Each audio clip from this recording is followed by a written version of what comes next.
And I said, Mayor, what is something about Kevin that we just don't realize? And he thought about it a little bit, and he said, well, he said, I can say definitively, without hesitation, Kevin Brooks is the most handsome mayor that Cleveland, Tennessee has had in over 7 years.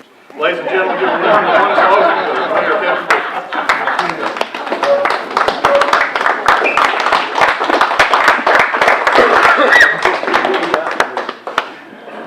Wow. I wish Mayor Rowland were here so I could thank him in person. It's amazing to follow in the footsteps of the longest-serving mayor in the history of Cleveland, and ultimately the longest-serving mayor continuously in the state of Tennessee, that has a museum exhibit in his honor. He is a living history of our city, and what an honor it is to serve in his shadow, and he is still very much alive and well and doing well. Hopefully he's watching online. I know he's sometimes a fan of Steve Hartline. A little bit, every now and then. But if you're watching Mayor Rowland, we are remembering you and praying for your continued good health. And gentlemen, is it easy enough to press play? We're going to start with a quick. Hit the space bar and it will play for you. All right, we're going to start with a little top 10. I don't know if you guys are old enough to remember a guy named David Letterman, but I am. And so the team at the city, they do a great job of making me look better than I really am. So they put together a little David Letterman top 10 video. Cleveland's top 10 of 25. The city renovated restrooms at Deer Park, giving families and teams a clean, safe, and accessible facility to use for games and playtime. These small improvements can make a big difference for our communities. This year, new sidewalks on Gott Street connected neighbors to schools, parks, and bus stops. Walkable streets are one of the simplest ways we can invest in the safety, health, and quality of life for Cleveland families. A new grant-funded futsal court was opened to add a fast-paced soccer-style game to our park system. The court is a draw for children, adults, and league play. There's now one more reason to get outside, get active, and connect. Artists, business owners, and residents on the Arts and Entertainment District Steering Committee are working together to create a visible, vibrant district for locals and visitors alike. It was a record year for development. New homes, apartments, and businesses invested hundreds of millions of dollars in our community. This growth strengthens our tax base, supports city services, and keeps Cleveland competitive. City kicked off planning for the indoor sports events and aquatic center at Hardwick Farms. This project can host tournaments, swim meets, and community events, bringing new visitors to Cleveland and giving local families more options close to home. Cleveland secured a historic redevelopment grant to support transforming the historic Cherokee Hotel into a new city center. This project preserves the beloved landmark while creating a modern civic space that can anchor events, services, and private investment downtown. Through the Main Street Downtown Improvement Grant and local private investment, 14 historic facades were restored and refreshed, exceeding goals and creating an economic impact of $2.5 million invested in downtown. The result is an area that feels familiar, but looks sharper and more inviting for residents, visitors, and businesses. Cleveland Police Officer Jordan Martin was honored as Tennessee's Officer of the Year and recognized by the Cleveland City Council for his outstanding service. His commitment reflects the professionalism and courage of the entire Cleveland Police Department and their daily work to keep our community safe. The City of Cleveland was honored with the Tennessee Municipal League's Excellence in Economic and Community Development Award for our downtown and corridor revitalization work. In the same era of progress, the city advanced the purchase and environmental work for the former Whirlpool property, setting the stage to transform a vacant industrial site into a new mixed-use district and green space. Together, these milestones show how Cleveland is turning vision into action and action into opportunity for generations to come. All right. Action into opportunity for generations to come. I love that line. I was thrilled when the team, a couple of whom were here today to help me out. I told Chuck it takes a village to keep the mayor straight. Our city manager, Joe Fivas, is in the back, making sure nobody leaves without paying your taxes. And I'm incredibly grateful for the team. Oh, are we ready? Thank you. For the team that truly makes Cleveland run. Bruce, thank you for the very kind introduction and the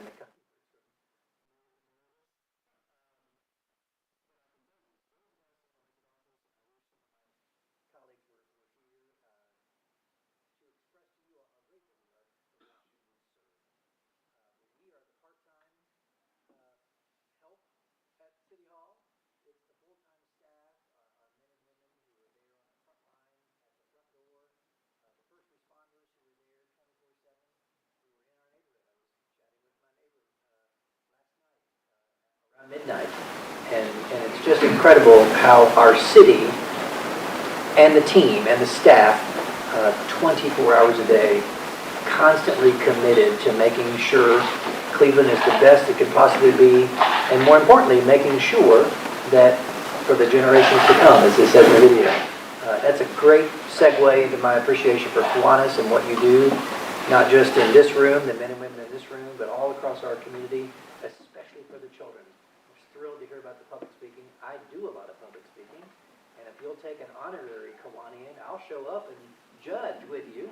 Yes, It's one of my favorite things. The homeschool organization in Bradley County, they call it an adjudicator, and it's great. Every now and then I get asked to come over to Lee University, my alma mater, and judge for their public speaking as well, and it's something, and I'll share a few insider trading tips.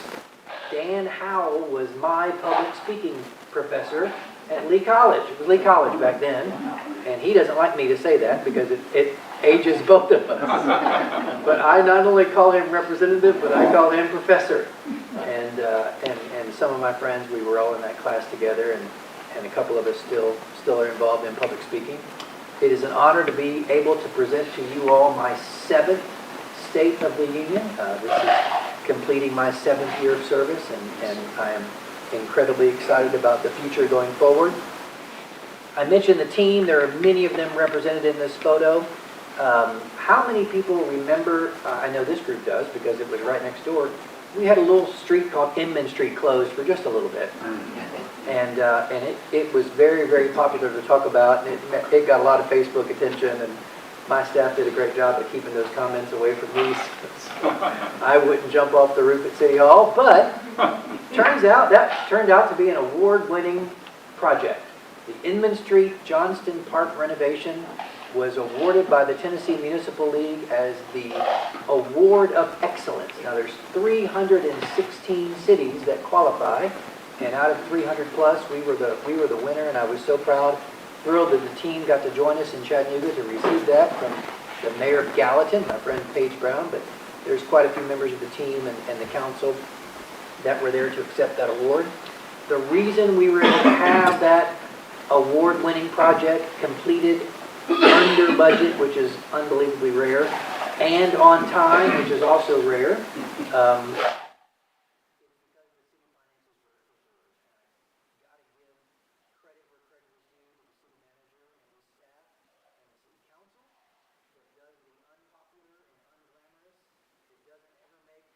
Mix 104 newsreel or the Cleveland Banner front page when we refinance our debt or we try and balance the budget.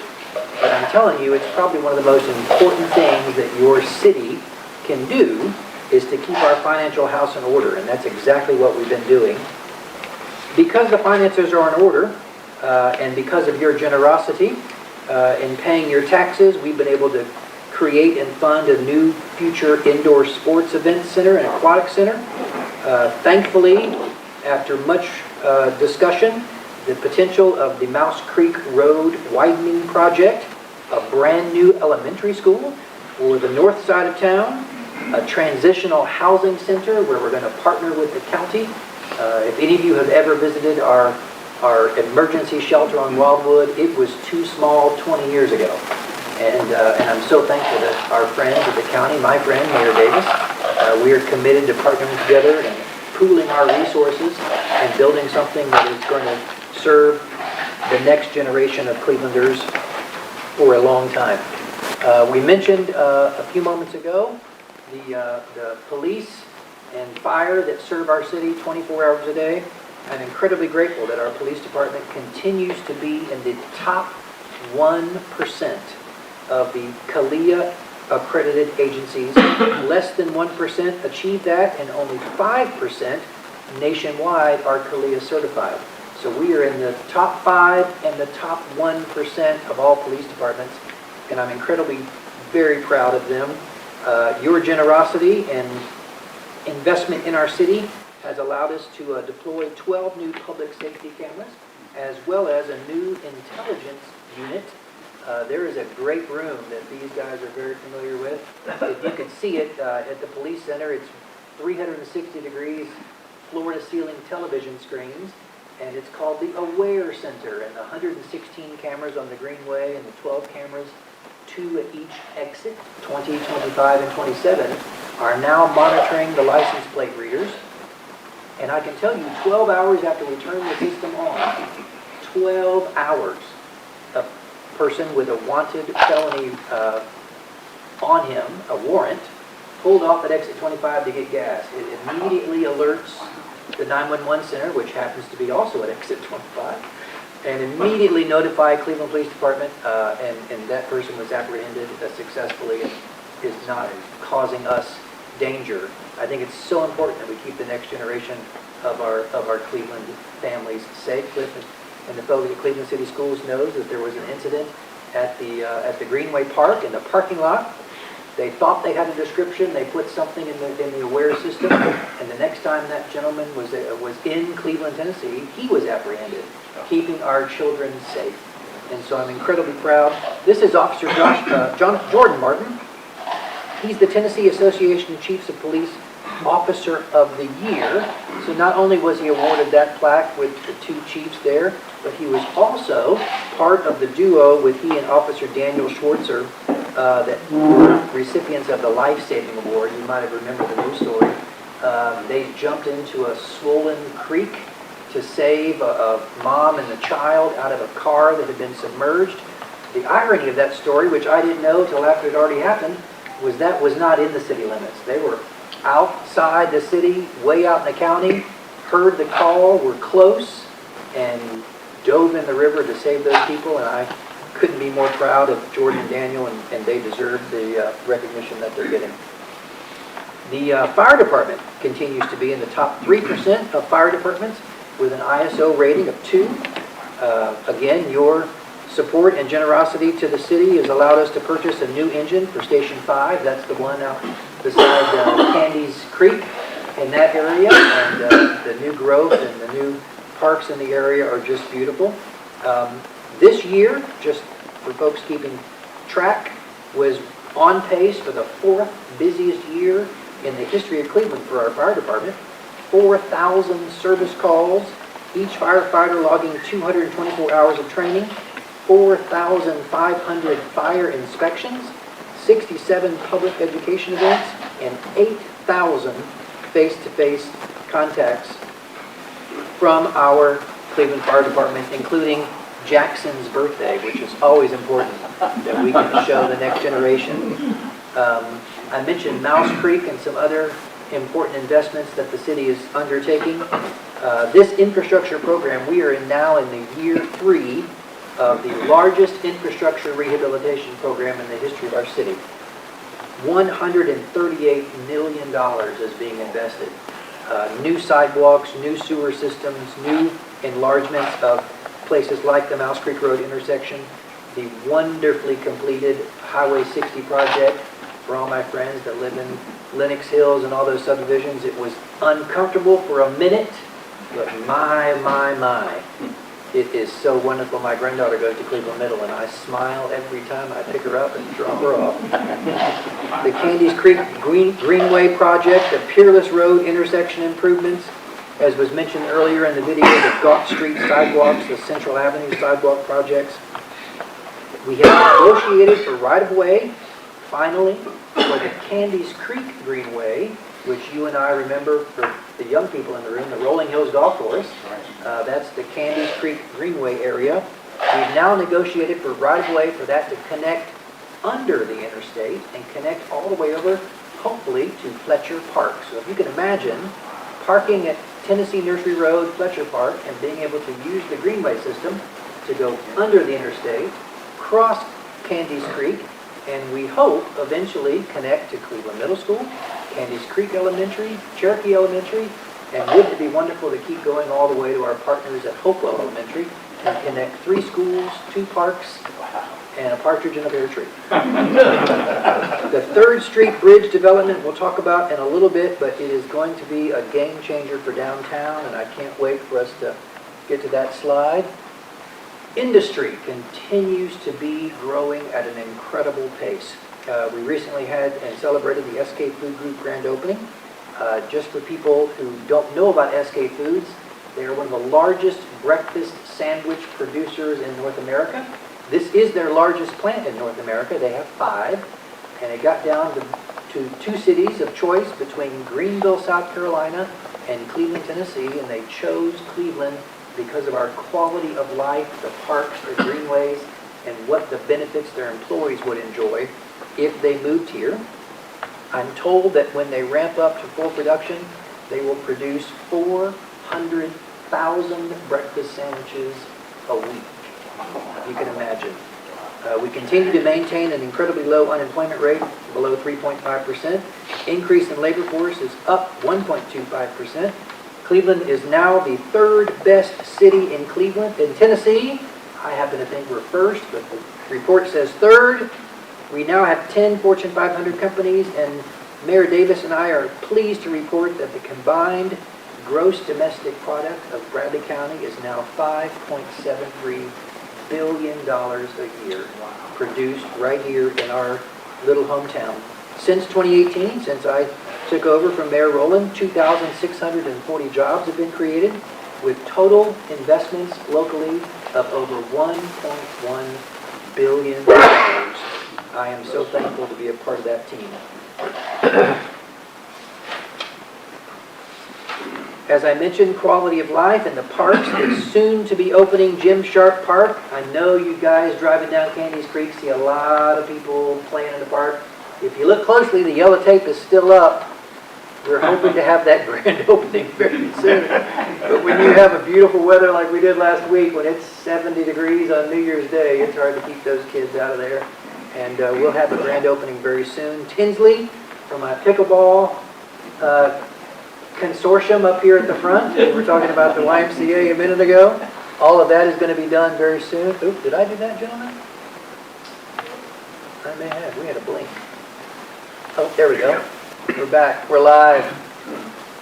This is like CNN, like live television. We've got the Deer Park restroom renovation talked about in the video, and the master plan for all of our parks. We had great input from the community, great input from our constituents about what we would like to see in future parks, and I think you'll be seeing a lot of that. At Tinsley Park, we've added 18 new pickleball courts. We're renovating the dog parks and the ball fields. And yes, the way overdue front entrance and parking lot is being paved, the holes are being filled, and more parking spaces are being added. I'm very happy about that as well. Disc golf, got any disc golf players in the room? Continues to be incredibly popular. Thank you, I saw that hand. It's like church. I saw that hand in the back. We hosted our first disc golf tournament in October, and it was wildly successful, and there's much more to come. We mentioned development a few moments ago. 2025 was a record year again. I'm thankful to be able to say that. 608 new construction permits were issued, totaling $220 million in investment. The breakdown is 548 of those permits were for residential housing. That's $150 million worth. And 60 new commercial permits, almost $70 million in commercial. And that does not include, ironically, the picture that you're looking at, which is the future development of what you and I refer to lovingly as the Hardwick Farms. That development is underway, but is not included in these $220 million figures. Continues to be a huge amount of interest at Exit 20, and most notably, we've had the addition, please God let them open soon so my Facebook page will go away, Culver's at Paul Huff Parkway. The signs are up, the lights are on, and I don't know why they're not making chicken I don't work for Culver's, and Culver's doesn't work for me. But please God, let them open soon. A new Mediterranean concept called Cava on Palmer Parkway. We've not tried that. Eggs Up Grill. The Cherokee Gateway Building, a 100,000 square foot spec building. Phase 2 of the Amero Corporation, and I failed to talk about Amero when I had the industry slide up. Amero is the Australian company that came in under Phase 1. They've already completed Phase 1. They've already applied for permits within a year to begin Phase 2. And when they are up and running, it will be an amazing new addition. But that 100,000 square foot spec building, this company would not have been possible if that spec building and the City Council, County Commission, and the Industrial Development Board had not taken that risk. The word spec is a nickname for speculative, because when you build it, you hope someone comes. The looking at the land to signing a contract for Amero was less than 6 weeks. You won't ever hear these two countries compared again, but it got down to the two locations that they were looking at were the city of Cleveland, Tennessee, or the United Arab Emirates. Wow. Oh my God. And we won. And 6 weeks later, we signed with this company. It was so successful, and I'm so happy to say that the Industrial Development Board, the City Council, and the County Commission have agreed to begin building our second 100,000 square foot spec building, which you can now see under construction at Exit 20. The Tesla superchargers at Target are finally operational. Thank God, because a lot of my friends are driving Teslas. We have a number of other commercial permits, but I think the one that is the closest to us, where we're standing right now eating lunch, is the new and forthcoming Lee University School of Engineering, and that is going to be a beautiful addition to downtown. We mentioned in the video the Downtown Improvement Grant Impact. It was a $300,000 grant from the state for downtown municipal Main Street improvements, facade improvements, and what that did was we were able to leverage $2.5 million in investments by giving and offering $300,000 in grant money. So $2.5 million on a $300,000 investment is a great return on anyone's leverage sheet. So I'm very thankful. This is the Mash and Hops there at the bottom, and the press, their new facade, and then at the top are the heat stamped. They are not concrete stamped. Vinyl crosswalks that downtown. If you've not seen them, I hope that you'll take the time. But the addition this fall of the crosswalks and the heat vinyl crosswalks and all the Christmas lights, it was just a winter wonderland, and I'm so thankful for our partners at Main Street that make all that possible. Interestingly, believe it or not, before this grant, there were 7 different styles of trash cans. Who knew? Apparently, 7 different people at 7 different times ordered 7 different kinds of trash cans. And part of this improvement was, let's get everything all on the same page. And so if you walk downtown, you will see the new wrought iron, and they're all matching, and it looks great. Great addition to the Johnston Park and the new city center, and we'll talk about that in just a moment. Many of you have heard about the Arts and Entertainment District. It's about a 50-acre area that we have designated downtown in the Central Business District, formed to cultivate a vibrant, inclusive arts and entertainment district that connects people, supports local artists and businesses, and, as I mentioned a minute ago, enhances the quality of life in Cleveland. If you think about other areas around us in Knoxville over at the Cumberland Avenue Way, and you think about these areas that have these downtown vibrant areas, we are committed to that. I'm thankful the City Council and many members of the downtown Main Street community have come together to be a part of this arts and entertainment district, and the future looks bright for downtown. I am very excited. Part of the bright future is because I can finally announce, for the first time in 7 years as being mayor, Whirlpool property is owned by the city of Cleveland. It probably was the longest and most arduous journey that we have undertaken. The first 5 years we were negotiating directly with the Whirlpool Corporation, which has a 150-year history here in our city. The last 2 years they divested the property to their holding company called the Phoenix Corporation, and I know some of you are lawyers and I love you, but my goodness. They just make up stuff. You didn't sign this the right color or whatever. So it has been a journey, but I am so thankful, and much to Mr. Fivas' dismay, he doesn't like pictures. I said, we're going to take a picture of the day that we closed, and I'm standing there holding the closing document. It was not only a journey for the city staff, but this is Travis Henry, who handles most of the real estate transactions for the city of Cleveland, and was our closing agent on this one. He said it was the most difficult and intricate closing he's ever been a part of.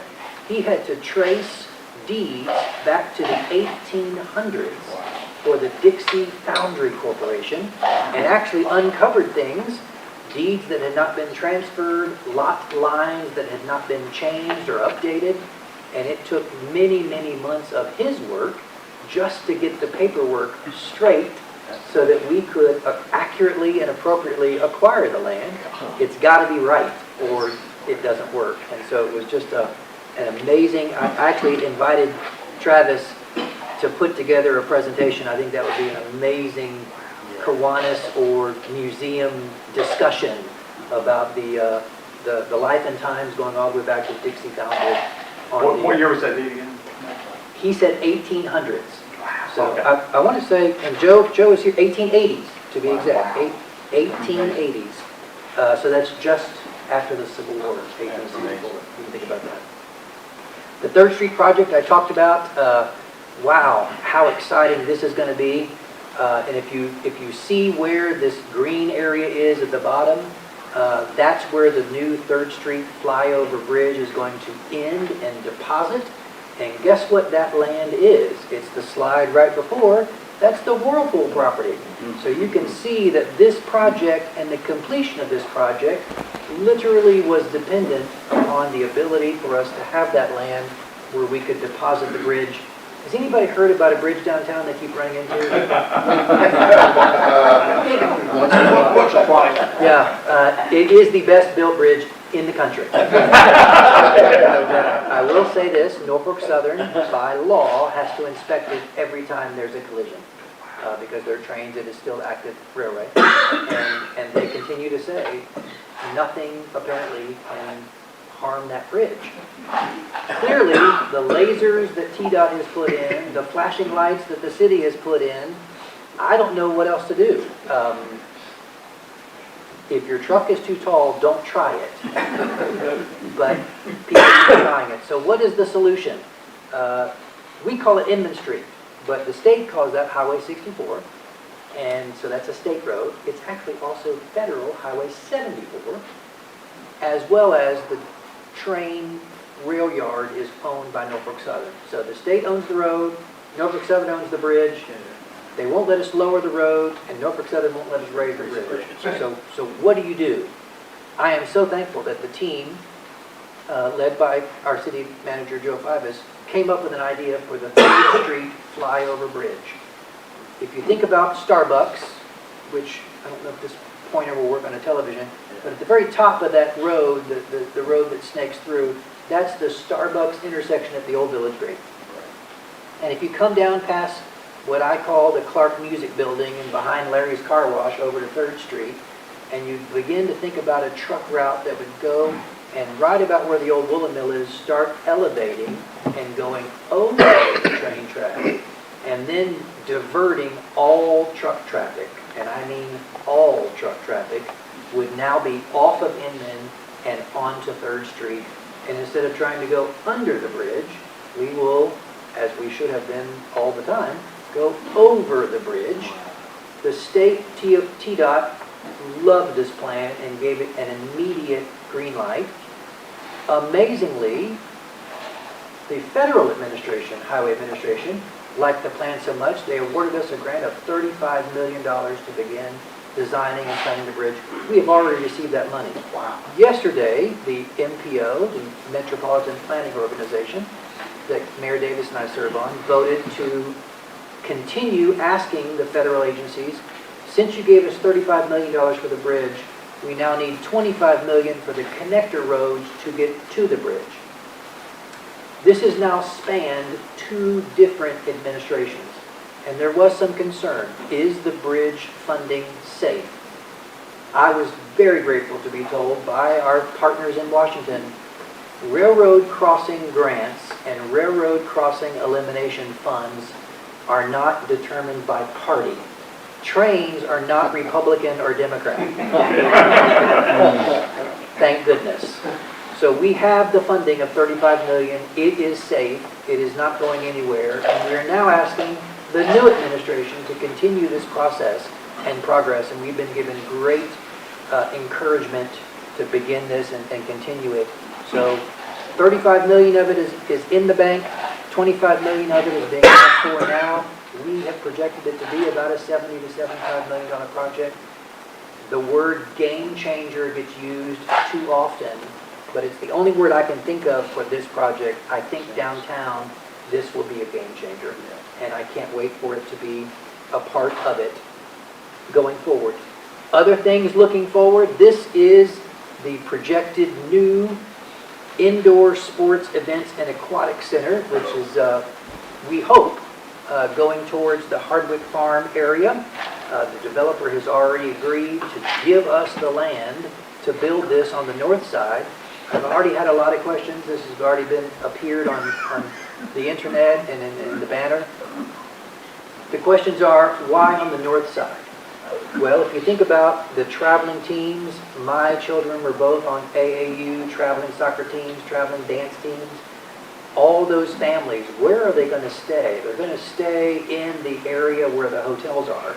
And so I'm so thankful that the developer of Hardwick Farms has already agreed to donate the land for this indoor sports and aquatic center. We desperately need it. We've needed it for probably a decade or more, and I'm thrilled to be a part of the team that's hopefully putting it together. Continuing to have 25th Street improvements. I know, you know, we get off at exit 25 and you decide to turn right and go across the street to Dunkin' Donuts, or oops, I'd rather have a Big Mac and turn left to go to McDonald's.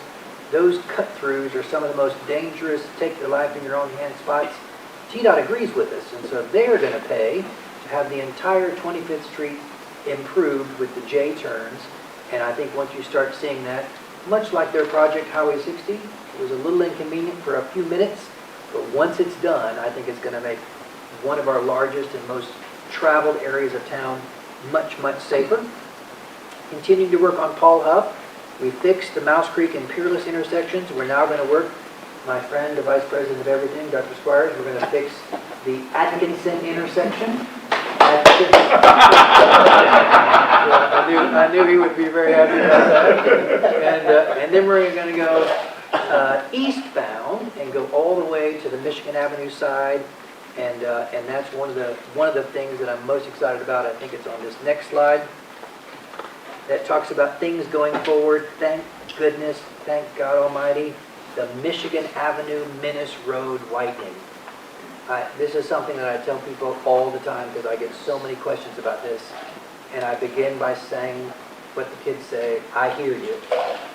Absolutely, Michigan Avenue Menace Road, so much development, so much growth, so much traffic on a 2-lane road that hasn't been improved in a very long time.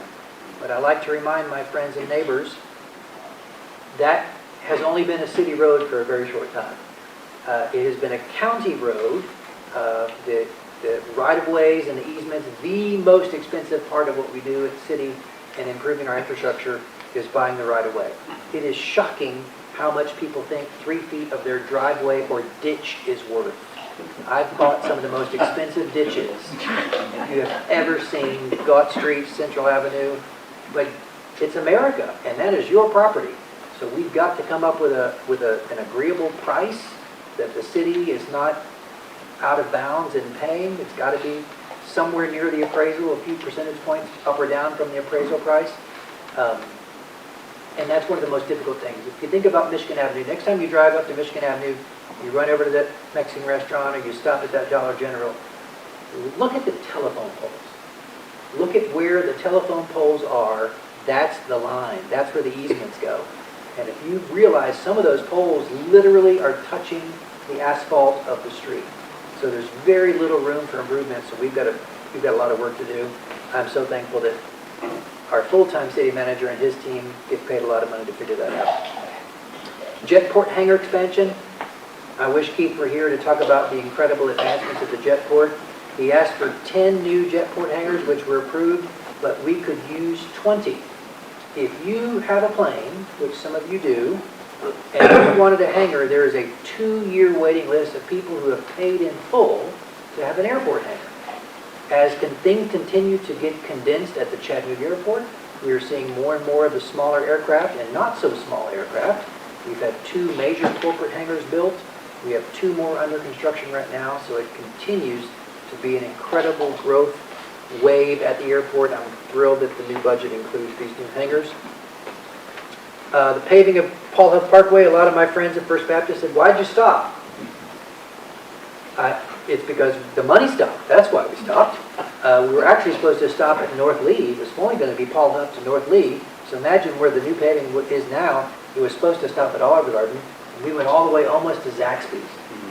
You guys can tell I eat out a lot. That's the way I tell. That's what I tell you. We went from Olive Garden to Zaxby's.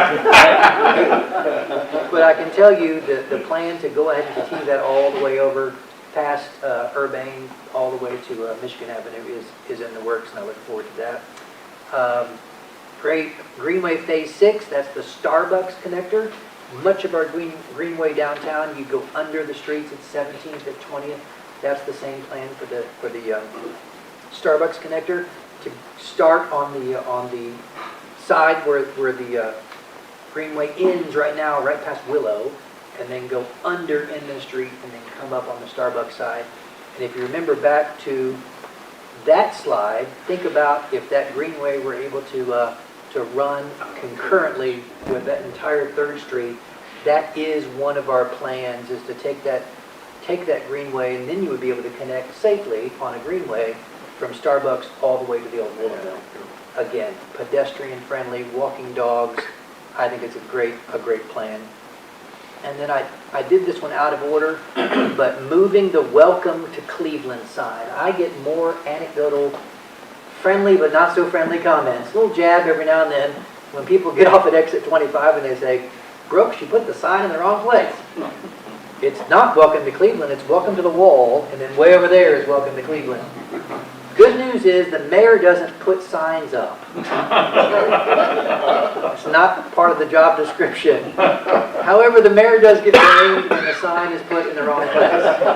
Somehow that becomes my responsibility, and I'm incredibly grateful that the team has figured out a way to move that sign to the, I feel like that TV show, Move That Sign. Someone asked Tuesday, where is it moving? And I said, I'm Republican, it's moving to the right. It's the easiest thing I can say. I think communication is the most important thing that we as the employees of you, we work for you, is to communicate. This is a great podcast shot of the 5 Points with the Mayor podcast. If you haven't heard it, it's available wherever you can listen to your podcast. This is the new president of Lee University, Dr. Phil Cook, and it's hosted by the Alderman Group downtown, and has become far more popular than I could have ever imagined.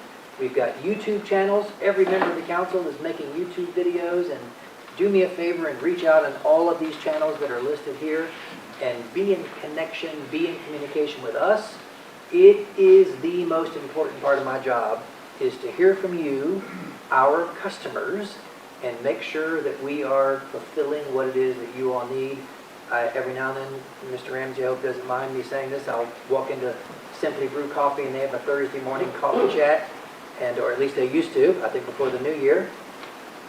And I would love and welcome the questions at Old Fort, the Liar's Table is more of an interrogation. It's a little bit harsher than just a few questions. But I enjoy that too. I took my son, I'll close with this. I took my son to the Old Fort to meet with the Liar's Table and to take my licks and listen to what I was doing wrong. And as we got out, many of you know my son, he's now 34, so he's a man. And he looked at me walking out the front door and he said, "Dad, why would you do that to yourself? You don't, and I said, son, that's actually the best part of my job, is immediate feedback from men and women just like you, eating breakfast at Old Fort, the good, the bad, and some of it in the middle, and I need to hear all of it, and I welcome it, and so I'm very, very grateful. I will end, I mentioned my son running for mayor. Serving as your city mayor is a family affair. When you get one of us, you get all of us. My son and my daughter have grown up in a house of Super Tuesdays and understanding the importance of being good citizens and civic-minded.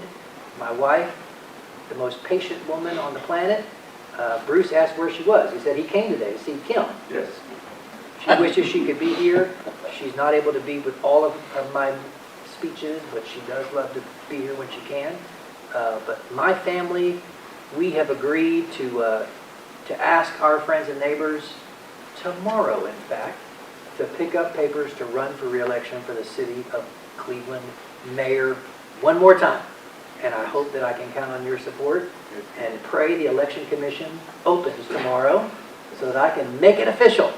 And you'll be hearing more about that, but I wanted to, my friends in the Kiwanis organization are always kind enough to invite me, so I wanted to share with you for the first time publicly that I will be running for re-election for mayor of the city of Cleveland, Tennessee in 2026. It is hard to believe it's already here, and I'm thrilled to serve.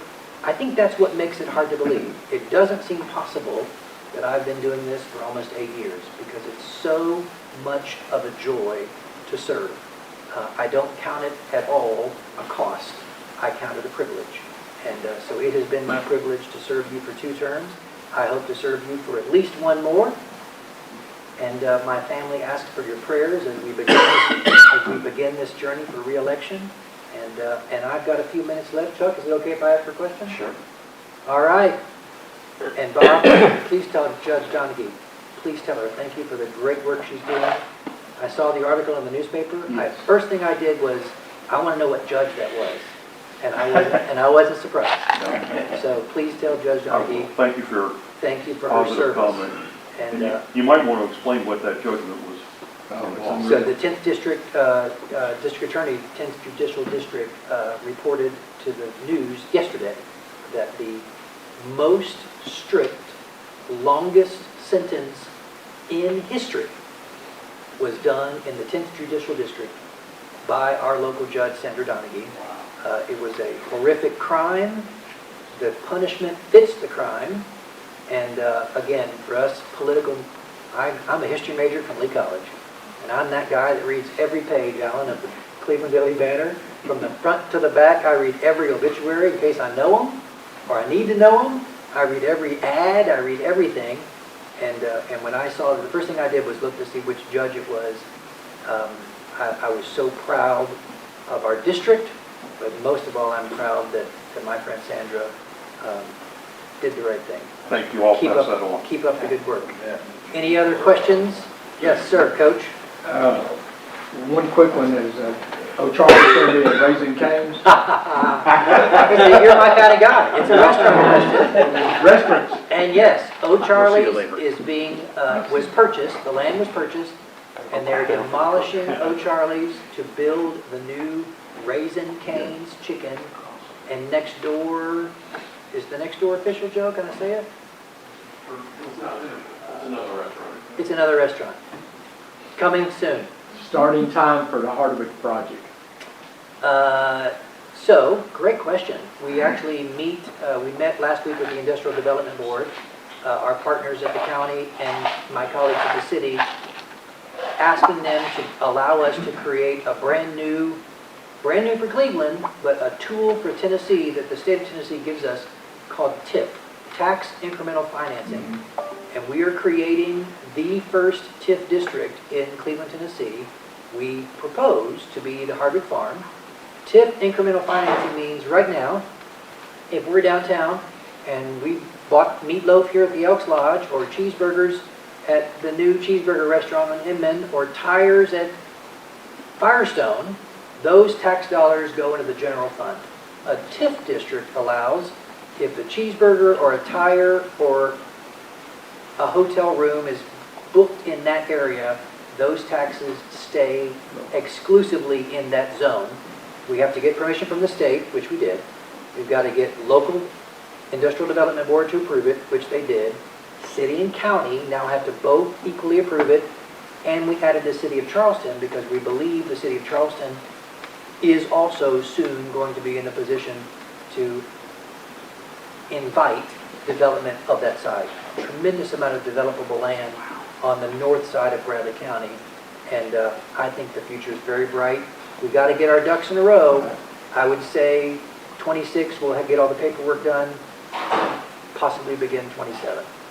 Tom Kesta explained to me the Hardwick Farm. He says, Charlie, you've been to Cambridge Square in Udowa? I said, yes. He says, Cambridge Square on steroids. So the developers of Cambridge Square are the developers of Hardwick Farms. And they have shared with me, because I said, his name is Barry Payne. I said, I am so excited about Cambridge Square 2.0. And he laughed and said, Mayor, it's going to be Cambridge Square 10.0. How long does that last? 10 years. That's the plan right now, is like a pilot. It would be 10 years, mostly to pay off the infrastructure. So it's going to take a big lift. The developer's going to have to pay a big lift to get all the infrastructure, and the city, the plan is for us to have an internal roadway. Are you familiar with Turkey Creek in Knoxville? Yes. That Oh, shopping yeah. area? Yeah. So it's the interstate, and then Turkey Creek, and then a connector road. And you either get off at the first exit, which is Farragut, or you get off at the next exit, West Hills, and then you connect into Turkey Creek. Same idea. We're hoping that this internal roadway, in fact, the traffic engineers tell us it will, remove some of the pressure off of Paul Huff. That if you don't need to go to Paul Huff, there's going to be other ways to get where you want to go. Think about connecting past North Lee onto Sequoia and going to Home Depot that way. So that internal connector system all has to be built. And that's what that TIF for that 10-year period will help us retire that debt. It's important, it's not a tax decrease. So everyone pays the same amount of tax that they would have paid before. Right. It's not the private developer, they don't get a discount on their taxes, they pay the same. It's basically keeping the taxes, keeping your money where you spend it, so you can pay off those streets and sidewalks and streetlights faster. So the money doesn't go for the actual development, it's the resource for the roads and all. The That's what you're saying? That's correct. Bruce, do you have a question? I just want to say, I'm so grateful to Mix 104 and TV and Yes. radio for making this available to the public, and thank you for continuing Mayor Rowland's tradition to save the city, and even for publicly announcing here. We very much appreciate that. My pleasure. My pleasure. Any other questions? Yes, sir. I've got a comment. There's an infrastructure project that's going on right now in Kingwood that not everybody knows about. Yes, sir. And you might want to comment, but it's a sewer line that's going to intercept the main line and goes almost all the way to North Lee Highway. That is correct, sir. And it will accommodate a lot. It's going to be, what, a 30-inch? It is, sir. It's like a 30-inch sewer line. And I That have, will help with the infrastructure. right. All the development up toward North Lee School, across the highway, and up toward the airport. That is exactly right. I have to give huge amount of credit to Cleveland Utilities that saw this coming.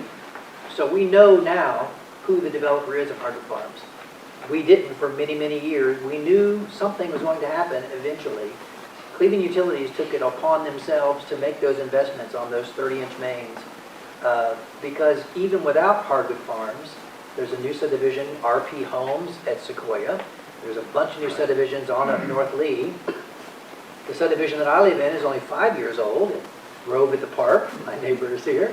And so there's a lot of development and a lot of growth before the 1,700 projected new homes for Hardwick Farms.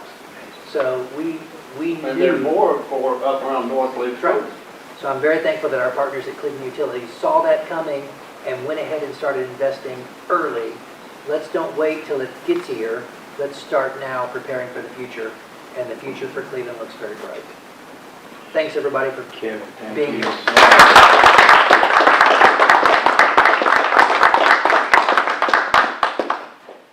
So, two quick things. One, I would imagine, and I heard only, that the house was going to stay, and if it isn't, D.S. Stewart and Ms. Hardwork are going to be looking down at you.